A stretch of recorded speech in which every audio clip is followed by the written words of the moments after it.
Well, opposition leader Susan Lee is expected to announce her migration policy next week. And I can tell you exclusively that I understand a values test will be a central part of it. Well, joining me now is Shadow Defence Minister Angus Taylor. Angus, good to see you. Now, don't mean to put you on the spot with a policy that hasn't been announced yet, but generally speaking, do you think there should be a values test for new migrants? And how do you verify people's values? Because don't people just give the right answers to officials? They know the answers that the immigration officials want to hear.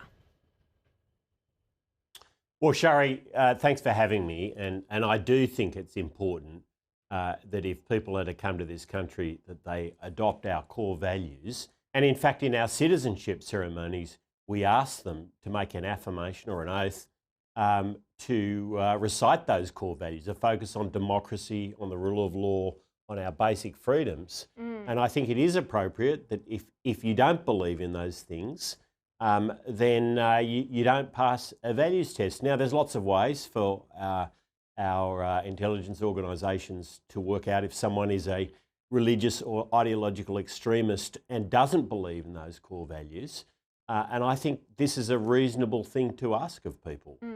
So how would a values test work? Would it be done in an interview, or would it involve, as you just hinted there, a more active role from intelligence agencies or Home Affairs officials, perhaps checking people's social media accounts or even interviewing their friends and relatives?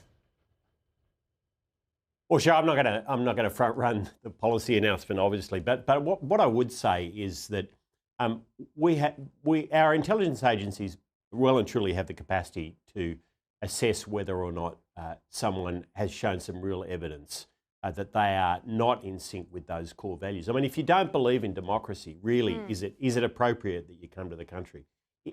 If you don't believe in the rule of law, is it appropriate that you become an Australian citizen? And I think they are very, very reasonable questions.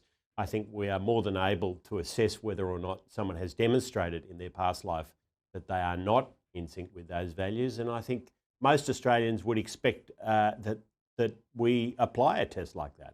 Yeah, absolutely. I think a values test is a terrific idea. So it sounds like we're going to be hearing more about that from Susan Lee and the Coalition next week. Angus Taylor, in your previous role, you were Shadow Treasurer. I'm keen to ask you about the economy, because yesterday we heard the RBA Governor Michelle Bullock warn that rates may have to rise next year.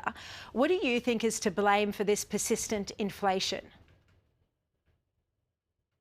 Well, Shari, you're absolutely right. The Reserve Bank is now showing deep concern about the state of the economy and the risk that inflation will continue to be above the target range.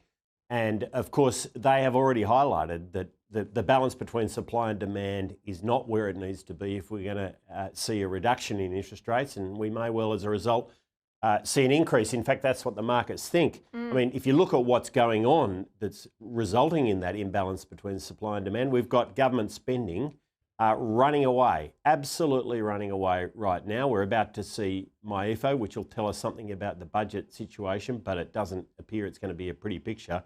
We've got Deloitte telling us that we've got well over $40 billion of deficits each year for the coming years.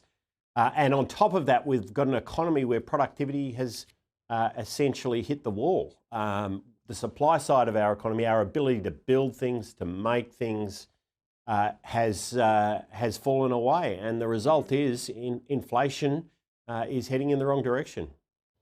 Look, it'll be an absolute devastating set of circumstances if Australian families who are already struggling with the cost of living are dealing with rate rises next year, especially after the 3 cuts this year. And it would be it'd be damning for the RBA as well. They'd be having to answer questions that they've got their strategy wrong this year, most likely.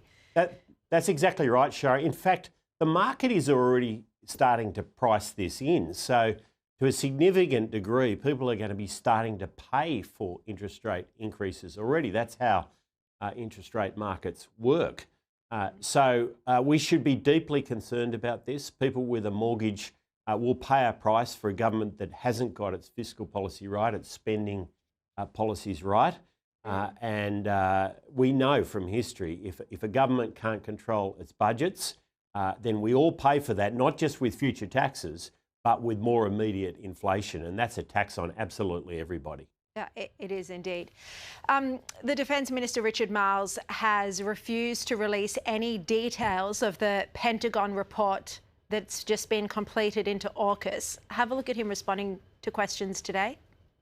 Firstly, the review is very much, as I said, in the context of full steam ahead on AUKUS and how important AUKUS is. The review is their review, so I'm seeking to respect that. But we're really clear about what America is asking of us and what we're asking of America and what both of us are asking of the United Kingdom. Really clear. Well, he refused 12 times to answer the questions. Why do you think he's being so secretive about this and also his Osman meetings? Well, Shari, I think it's very clear that the Americans think that we are not spending what we need to on our Defence Force. We're underfunding our Defence Force if we're going to have AUKUS and everything else we need. They have highlighted concerns about this, not just with Australia, but with a whole range of allies, and they've laid that out just recently in their national security plan. I think there's no doubt that those discussions have been happening. I think that concern is clear. It's been made explicit, indeed. We are underfunding our Defence Force, and the result of it, Shari, is not only are we at risk of not properly funding AUKUS, but many other initiatives like the drone and counter-drone technology we need, but also maintenance of our existing equipment, where we've got ships and planes that are not getting into the air and onto the ocean as much as the government indeed has planned, because we simply don't have the people and the funding. Just very quickly, because I've got to go, but at the start of that answer there, you said that you expect that the Trump administration is still raising the issue of defence spending with Richard Marles. I know you were in Washington last month meeting with Trump administration defence officials. Was this raised with you, that they still wanted Australia to spend more on defence? Well, Shari, it's absolutely no secret that the US administration is concerned about the funding of defence of its allies, including Australia. They've made that very clear and very apparent, and that puts AUKUS at risk, but more generally, it puts our capability at risk and our ability to work. Well, yeah, it's part of the conversations in Washington. Yeah. There's no question about that. All right, Angus Taylor, really appreciate your time. Thank you so much.